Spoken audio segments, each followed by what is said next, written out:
My name is Jim Coutu. I'm the Business Services Manager for Michigan Work Southeast. So I attended Jackson Community College in 2006. So when I was growing up, my dad lost his job at Goodyear. I also lost my job at a local employer and they had moved to Mexico. So higher education was something that I felt like I really needed to complete.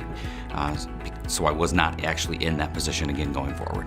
I chose Jackson College because it was extremely convenient for me at that time in my life. They had all the programs and the support that I was looking for at that time, and it really worked well with my schedule. I think because I was really an adult, I was really the oldest person probably in every single class I went into. The support of my family and friends was incredible at that time in my life. So there was a lot of support at Jackson College also.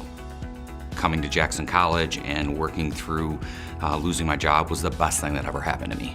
It changed my life. So I'm very appreciative of all the people that were there and the individuals at the community college and just my network of people.